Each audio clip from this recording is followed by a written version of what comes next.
धर्मेंद्र यादव जी, कहाँ गई उनकी सिक्योरिटी? सब कुछ था भाई, दीदी के भतीजे हैं, नंबर 2 थे सरकार में, और ऐसा तो नहीं हो सकता। शिवम की बात में कहाँ गए सबके सब?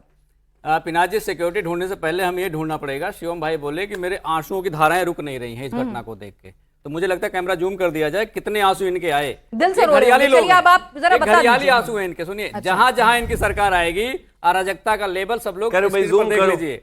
उत्तर प्रदेश अराजक प्रदेश बन गया है, आपका पश्चिम बंगाल अराजक प्रदेश बन गया है, जहां जहां इनकी सरकार, आसाम अराजक प्रदेश बन गया है। अगर पूरे देश को अराजक प्रदेश बनाना है तो भारतीय जनता पार्टी की सरकार बनानी पड़ेगी। ये इनका असली चरित्र है जो कैमरे पे दिखाई दे रहा है। कह रहे हैं पुलिस दिखाई नहीं दे रही है। अरे भाई, वेस्ट बंगाल सरकार आपकी है, पुलिस आपकी है, क्यों नहीं दिखाई दे रही? तो आप ही बताओगे ना।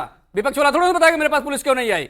पुलिस हटवा लिया गया इसलिए पुलिस दिखाई नहीं दे रही है। उनको बेइज्जत करना था इसलिए पुलिस दिखाई नहीं दे रही है। उनको एक कहते हैं मॉरल डाउन करने के लिए इस तरह से बेइज्जत करना था इसलिए पुलिस दिखाई नहीं दे रही है। ये तो भारतीय जनता पार्टी का प्रायोजित कार्यक्रम है ना। तो भारतीय जनता पार्टी, मतलब भारतीय जनता पार्टी खुद अपनी चीचा लेदर कराएगी कि उसके राज में लॉ एंड ऑर्डर इतना कोलैप्स हो गया है कि एक सांसद, एक नंबर 2 कद का नेता जो है इस तरह से पिट रहा है और पुलिस कहीं नहीं दिख रही है। आप ये कहना चाह रहे हैं? समझिए कि अगर मैं समझाइए, समझने के लिए तो सवाल पूछा। देश का एक चुना हुआ सांसद, जनप्रतिनिधि, उसकी सुरक्षा का ये हाल है, तो इस देश में जो सामान्य आदमी, उसकी सुरक्षा क्या हाल होगा?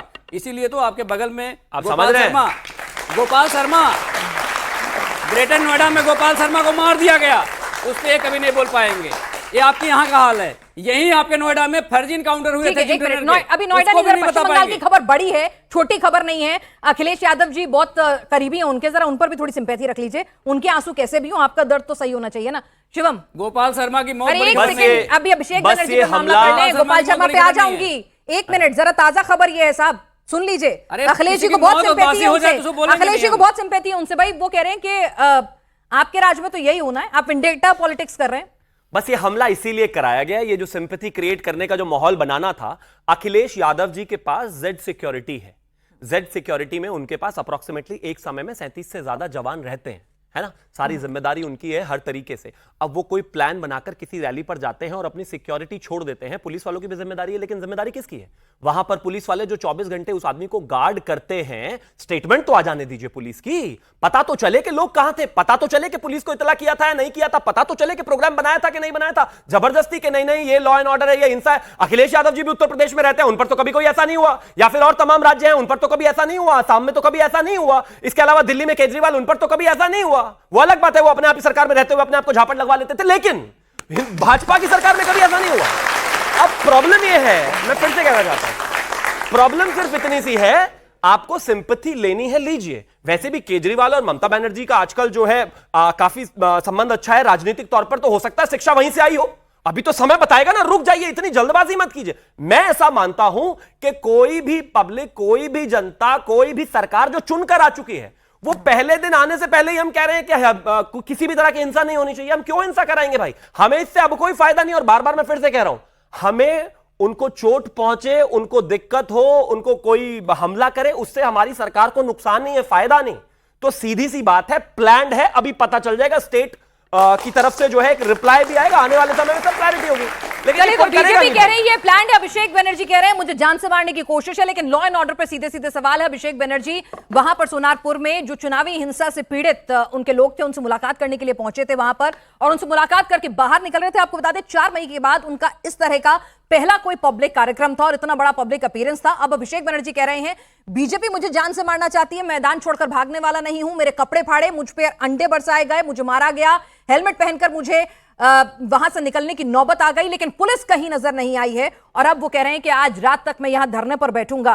तो ठीक है शादाब चौहान जी, मतलब ये कह रहे हैं कि उनका प्लान है, वो कह रहे हैं कि ये मारने की कोशिश कर रहे हैं। लेकिन निश्चित तौर पर सरकारें बदलती रहती हैं, लेकिन पश्चिम बंगाल से आने वाली तस्वीरें तो नहीं बदल रही हैं। निश्चित हमने पहले भी देखा कि इस प्रकार की घटनाएं वहां पर पहले भी हुई हैं और अभी भी हुई हैं और बेहद निंदनीय हैं। अभी शिवम भाई ने बड़ी एक गैर जिम्मेदाराना बात कही कि उन्होंने अपने आप कराया। तो क्या इतने आपके कार्यकर्ताओं की वहां पर हत्या हुई, क्या आपने कराया था, बीजेपी ने कराई थी वो हत्याएं? ये नहीं होना चाहिए।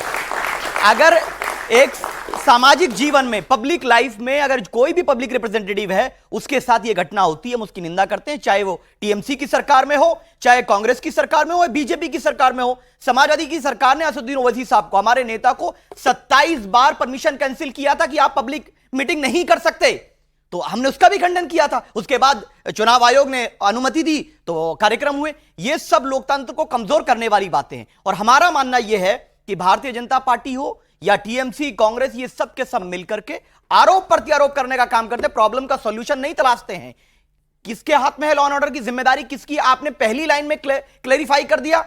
आप ये बताइए कि आपने कहा कि अरविंद केजरीवाल जी तो थप्पड़ लगवाते थे।